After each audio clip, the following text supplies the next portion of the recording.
Now you talk about terror. What about for me? I've been terrorized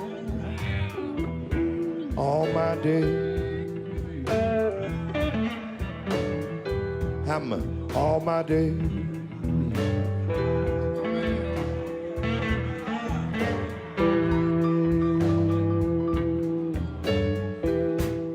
Boyah J. Farah fled the war in Somalia, arriving in the United States as a refugee with his mother and 7 siblings when he was 15.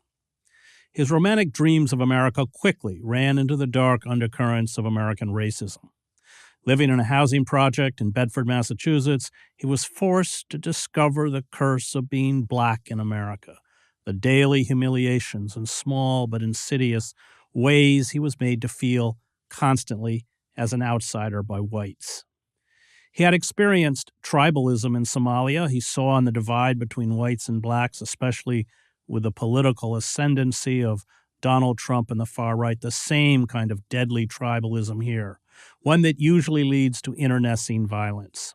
He watched as other Somali families succumbed to the poison of American racism, writing that although they had survived the war in Africa, America broke them and carried them off.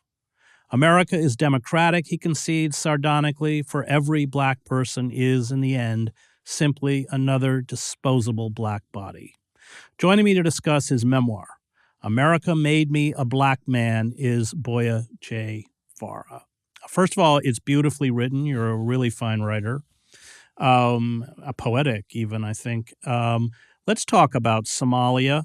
You witnessed a lot of violence. The country broke down. But just talk about your childhood. I must say thank you, Chris. You're one of the finest American I know, right? I read some of your work as well. You're wonderful. In 1991, right before we celebrate the arrival of the new year, a war broke down. And basically it was like a civil war, families, turning into each other and weapons everywhere. And at the time, my dad died a year before that, 1989. And it was like my mom, that was the first boy, and I was very young. And I basically had to take responsibility and try to help my mom as we went away from the war, the Civil War. I mean, Civil War is the worst out of all wars, I think. And so we zigzagged in the country, from refugee camp to refugee camp. One of the memorable things we carried was this transistor radio. We actually listened to BBC Somali radio. So my mom, actually, the reason why she was listening to that is to know how far the militias were, so we could walk in the opposite direction. Because her job was for us to survive. Let's talk about some of the things you saw. It's pretty brutal. I've seen enormous, brutal. One case in point is I witnessed a man who was stoned to death. I've also witnessed a woman whom actually, it was me and a guy named Omar that I write about it in the book. We were at the beach, and the reason why we used to go to the beach was we were incredibly hungry, and somehow when you go inside the water kind of changes your mood. It almost makes you forget about the hunger inside your belly. And in the afternoons, that's what we used to do a lot. And one day, a woman and a man were talking, and I guess something happened. I don't know exactly what happened. He shot her right there, and actually killed her. And no one actually got close to her body until the imam, at the end of that day, start telling the people that it is our responsibility to bury the dead. I witnessed that. I've also witnessed that guy who was actually stoned to death in front of us. And the last thing that was alive, as everyone walked away, was twitching ear. The ear didn't die, it was twitching. And that guy stays with me. One of your closest childhood friends was killed, a girl. Yes. She died in the war. Basically, as she was running away from the war, there was an ambush. In the ambush, there were young people who were told that they were in the opposite side of the war. And they just basically killed everyone that was in the vehicle.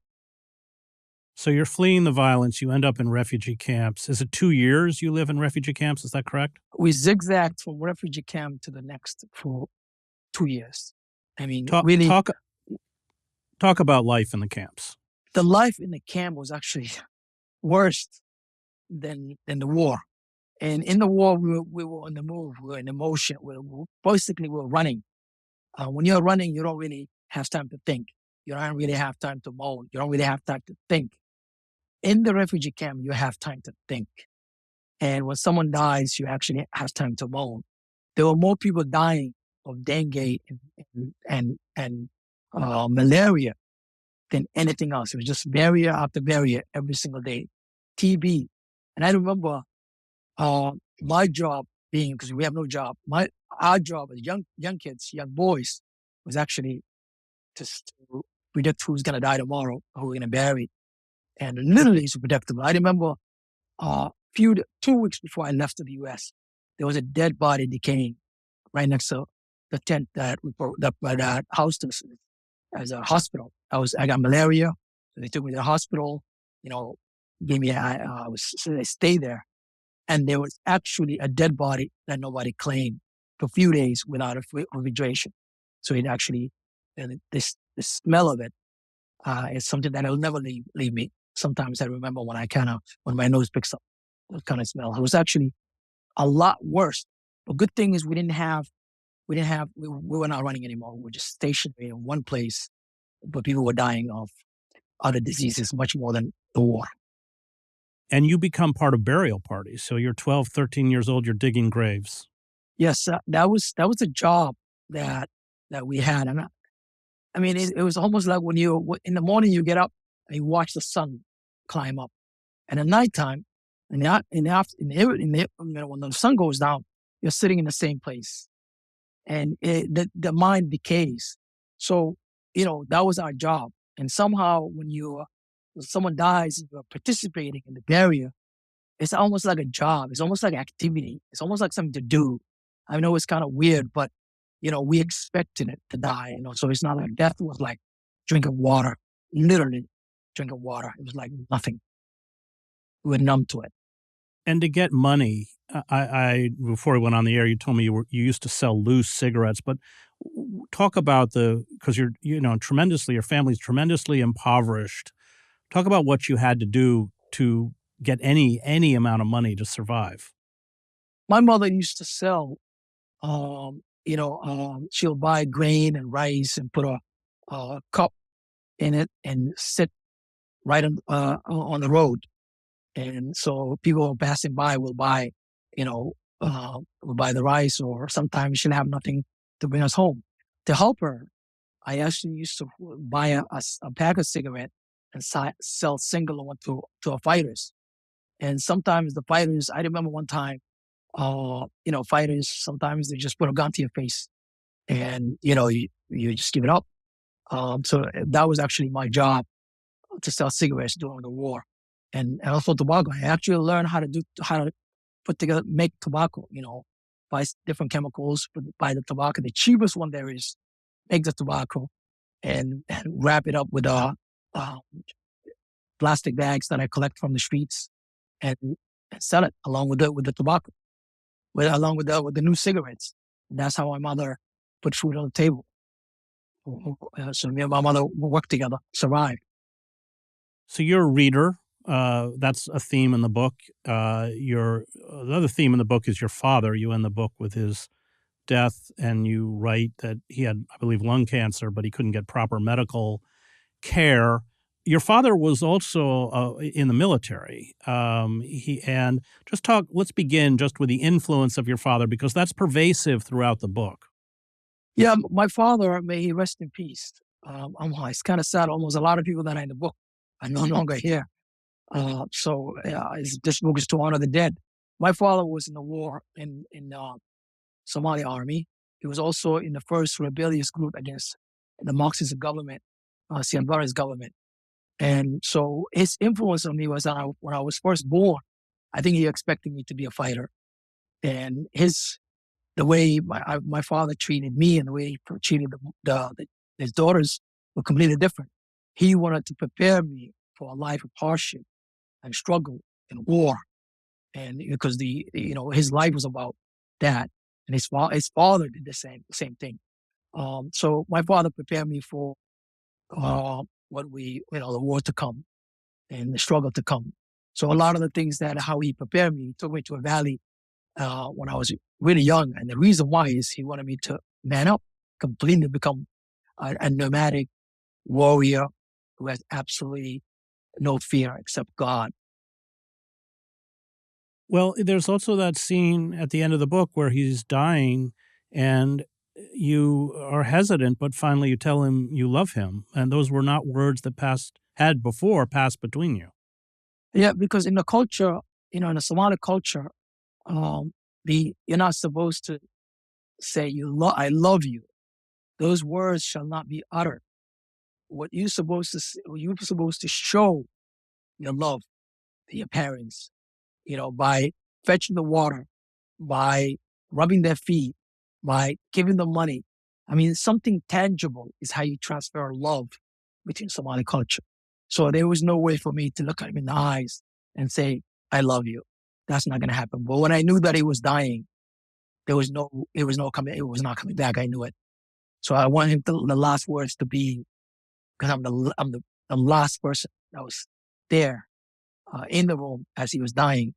And I confessed our love to him into his ears to make sure that he understood that I loved him. Let's talk about reading. You write a lot about in Somali culture, poets are revered. I spent 7 years in the Middle East. That's also true in Arab culture. But talk about the power of poetry and its importance culturally and how it shaped you. I think the only thing I inherit from my father, may he rest in peace, that he's now living in the galaxy of the dead, is words. I didn't inherit anything else from him, but words. When he sat down with me and tell me that, don't ever break your word. Don't ever, capitulate to anyone's. If you are the son, you are my son. Die with your words. Never break that. Nobody. Words are the link between him and I. And his father, what he inherited from his father was also words. So the reason why Somalia is still alive and is still doing okay after 40 years, close to 40 years of war, is the poetry. When someone dies, you don't admit that person is killed by your enemy tribe or your enemy or whoever kills them. They say God kills. Therefore, the spirit is not broken. You never ever admit defeat. Only God kills. Only God judges us. You keep the spirit alive. So that's what I inherit from my father, his words. Keep my words together and use my words to make me feel alive. Let's talk about your perceptions of America, largely through television and movies. I thought it was fascinating how you viewed American blacks, but everything you understood about America came from mass culture. And then we'll talk about your arrival in the United States. But talk about what you thought the country was when you were in Somalia and in the refugee camps. Well, America was a star. And to be in the star was like fantastic. The only access I have, America is basically the movies that we watched. And in nighttime, in the darkness of the refugee camp, what you see as a child was the stars, because we put mats outside of the tent and we watch the stars. And I used to think the stars to be just like humans, right? They fight each other. Some of the stars fall, some of the stars remain. And to me, to reach for the star was like incredibly powerful. I wanted to be in America. I got sick in the refugee camp. Like I said, I got malaria, but I just couldn't wait. I asked God not to kill me until I get to America. So really, the possession of America was that powerful. And what I thought about African Americans and Black people in America was the only access I have to Black people is what I saw in the movies. In the movies, the way Black people are projected is thugs, unpleasant pictures of black people. So as I came, I didn't want to be close to them, even though I was the one that was incredibly skinny. I was the one with no clothes. I was the one wearing, looking incredibly poor, because the perception the picture inside my head was what was dictating me, not the reality. And I just want to talk about the concept of whiteness and blackness. That's something, of course, James Baldwin writes about as concepts. And you didn't have that concept of blackness when you were in Somalia, as you write in the book, because, of course, everyone was black. The doctors were black, the police were black, the dentists were black, the teachers were black. So before we talk about that transition to a predominantly white culture, just talk about that idea of blackness. That particular that was not mine. I didn't belong. Blackness, whiteness really didn't belong to me because in Somalia I am my father's son. I belong to a set of tribe that protect me. I'll fight for me. I'll fight for them. In that was it. So America, I really didn't imagine my life to be other than I'm going to America. I'm going to heaven. I'm going to the country of my dream. I want to be part of the American dream. I wanted to be a doctor. That's what that's what I wanted to be. So the concept of blackness, I did not arrive uh, in America. I mean, it didn't belong to me. I was equal to everyone. I'm a nomad. I value freedom over everything, including death. And I knew Americans were free. And so I arrived. That was what I was thinking about. Okay, let's talk about that confrontation with American culture. Is it the first place you live is the housing project in Bedford, Massachusetts? Is that correct? No, the first housing project that we live in was outside of that, Woburn. But in Bedford, we're living with my sister, in a 2-bedroom apartment. So you run smack into the reality of America, which you write about quite powerfully. Talk about that. And in the beginning, even though things happen to you, for instance, you go to buy, I think you're about 16, you go to buy a piece of pizza, you save money to buy the pizza, and when you walk into the store, the owner lifts up a knife and tells you the police are right, or police station's right around the corner. You don't confront it. You, in fact, walk outside quite sheepishly and eat your pizza outside. But talk about running into that reality. Also, you write when you're in the housing project in Bedford about being near a white community, but you're segregated and in many ways isolated because of the fact that you live in the projects. Yes, in many ways, I was young and naive, and I didn't understand America. The danger of it didn't belong to me. The danger of being black in America didn't belong to me. And I had so much love and so much gratitude. I came from death. I was able to be alive, let alone confronting that guy. There's no way I could have confronted him. He was the America that invited me into the country. He was the America that I wanted to be. So when I went into that, and he knew me. That's the sad thing about it. He knew because I biked into that shop so many times, and I know exactly where it is. I actually visited it recently. It's not there anymore, but it I, I was just it was just there was no way for me to confront what he did because my imagination of America was completely totally different. I was also young, and also living in a project. Once again we were great, that we actually have hot water and cold water and food and a fridge, So a newcomers, when you came from a place that I came from, you have enormous love for America. There's no way that you realize what's happening to you is wrong, but where you came from is quite harsher. You have no place to go. This is home. You have to capitulate and learn to be, part of the society. But my inner culture resisted for many, many years.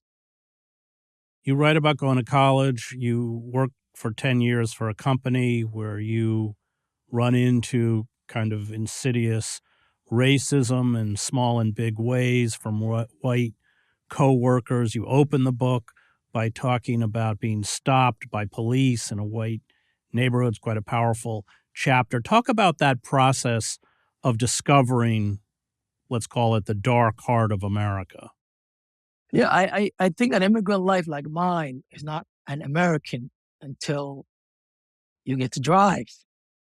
When you get to drive, you get stopped more frequently. And sometimes you already know that you're going to get stopped. I remember me and my brother driving on the opposite direction, a cop going the opposite direction than us.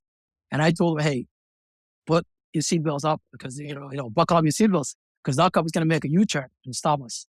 And we're actually watching with the rear view mirror. You made a U-turn, followed us, stopped us, and let us go. He didn't even give us a ticket. For one, because he knows we're immigrant, we're happy to be in the country, we apologize too many times.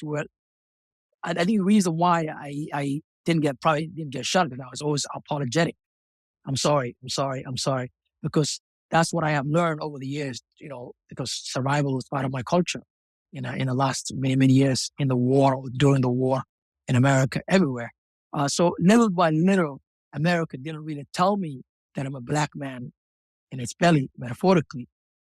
It started to show me that I'm a black man living in its belly by frequent stops, but also when you get a job and, for sure you're overly qualified sometimes, but you never move up, you stay in the same place, your salary stay flat. And actually, even though your salary stay flat, there's no way you can even keep that job. You're going to get fired. You know that for sure. You're going to get fired. And I denied that for many years because I was so grateful. Well, you talk in the book about you have a college degree, you get a job in a corporation, and the woman, at one point, they hire a woman who has just a high school degree and promote her. And even at one point, she goes AWOL. She's not even at work for a long period of time. But just the difference between, and you have a close friend, it's quite poignant, one other black person who's working with you, who I think you went to high school with, who you have a long history with. But it begins to affect his health and your health, this constant stress, which you slowly become aware of. Can you talk about that? Yeah, I mean, initially I was watching Derek, I write in the book. I watch his life, and he's the Warner of America. He's the Noah of America. He's African American. I'm an African American in the making. America is showing me this. So I'm learning through him that he tells me that his destiny is in the hands of America. Part of me know that stuff, but I have to deny it because of in the culture of freedom that I have, the nomadic culture that says you're free, you're equal to everyone. So I kept denying it. But in so many instances, people who were less qualified in the job got the job, became my bosses. They still do not know how to do their job. I have to do their job. And I know for sure they don't qualify. And somehow pieces of you is chips away. Your spirit dies without knowing. And you're struggling to keep the same job you've had while this person becomes your job, your boss within 6 months, sometimes very quick. And so little by little you die. Your soul begins to decay. Your spirit, quarrels, and you sleep will refuse to come. Because if you lose this job, it means you lose your livelihood, you lose your insurance, you lose your car, you lose your apartment. You cannot maintain a relationship. It really destroys you. It literally destroys you. You die. You're like a dead man walking, and small little disease comes because your immune system is already weak. You'll belong to the galaxy of the dead before you even know it. Well, Derek loses his job, but because he grew up in America, he knows that he's a target. Yes, he knew exactly that he was a target. And I was a denier of that. Part of me wanted to, teach him my culture, a culture of resistance, a culture of freedom, and a culture that says I'm equal to everyone. But this racism in America is not individual, it's systematic. When you're going against the system, you do not know where the enemy is. In Somalia, you know your enemy, you know your friends. There's nothing in between. But here, you can't point the finger at an individual and says, "You, please, You know what I mean? Be kind to me. There's nothing like that. It's system. So Derek was the truth teller. I was in denial, and it really affects our health. Well, I remember in high school, I think you have a high school counselor, a black woman, who keeps telling you, boy, you're an African American now, you're not African. Yes, Mrs. Parker, may she rest in peace. She told me enormous time that I'm an African American, that I'm no longer African. But once again, you know, America was in the way.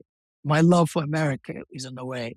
You know, I got my own mother tells me, don't write this book. She still carries that love for America that says, you know, you know, don't say anything bad about America. Just say the good thing. You know, so I, I, I resisted her for many years, but everything she said to me became true. Miss Parker, may she rest in peace. And let's talk about you talk about other families from Somalia who are broken by America. Can you describe that? Yeah, we came from we used to live right across from each other in a white tent. There was about 10,000 white tents, you know, next to each other's in Utanga refugee camp outside of Mombasa, Kenya. And I remember the day that our names were put out in front of the tent that we were going. We visited our names and touched our names. I mean, enormous number of times to make sure they didn't make a mistake that we were going to America. For us to come to America was, I mean, it's like entering heaven. But they did not make it. One succumbed to drugs, and the other one went mad. The one kills himself. The other one went mad, and the one that killed himself is actually the mother was. The cops asked the mother whether if she killed her son. But I just want to interrupt, Boyah, because this is after they come to America. It's not in the refugee camp. Yeah, no. We all came in the same plane. Right, but their family disintegrates once they're here. Yes, their family disintegrates. The son dies. One went mad. The girls ran away, and the father died. And so it's gone. The family no more. You use strong words. I mean, you talk about America breaking spirits. You say America is on the path of those two broken souls who are responsible for maiming and killing without any justification. Once you do that, you're looking in the face of your own demise, sitting on the edge of your own destruction. These are essentially homicidal forces. Because I know I'm a knower of a lot. I mean, I've survived war. You know, those who, you know, if you don't, you know, confront the brutal reality of Black people in this country, and I know it's hard to admit, but it is something that we must do to confront the brutality, and so we can move forward. When you're carrying, you know, destroying other people's lives, it comes back. It really does come back. And when it does come back, it comes back massively. So I wrote this book for America. I really want to warn America. It's almost like, you know, I have enormous love for America, but I also, if I don't tell the truth to America, then I feel like, you know, if death comes tomorrow, I didn't really do the right thing.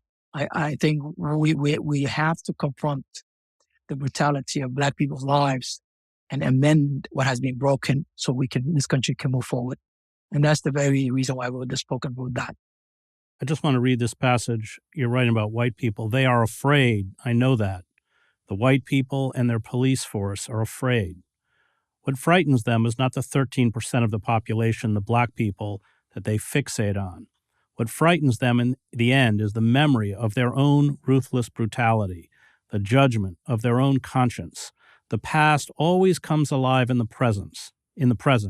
And with the passage of time, the history of race takes its shape in each individual soul, Black and white. And I think you argue in the book that with the rise of Trump and the far right, essentially that poison is now eating away at the body politic of the country itself.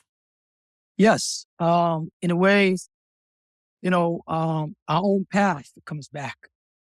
Your footprints is important. This individually, we say, when you do harm to the living, karma comes back. Those two individuals that I talked about, one is chained in Somalia. He's in a madhouse in Somalia. You see him, it's better for him to die. Well, you're talking about these two fighters. The two fighters were very intimidating in, I guess, your neighborhood, and then you go back and visit them. Yes, they killed a lot of people. They harmed the living, and ultimately, that came back to them. Well, I use that example for America in the larger sense. I mean, the rise of Trump, the rise of all these things, it's nothing but, what we have done in a way, that it's time for us to admit it and just say, hey, this is part of our history. Let's move forward. This country needs to move forward in terms of fixing what's broken. Well, you can't move forward if you don't know who you are. That is true. We're going to stop there. That was Boyah J. Farah on his memoir, America Made Me a Black Man. I want to thank the Real News Network and its production team, Cameron Granadino, Adam Coley, Dwayne Gladden, and Kayla Rivera. You can find me at chrishedges.substack.com.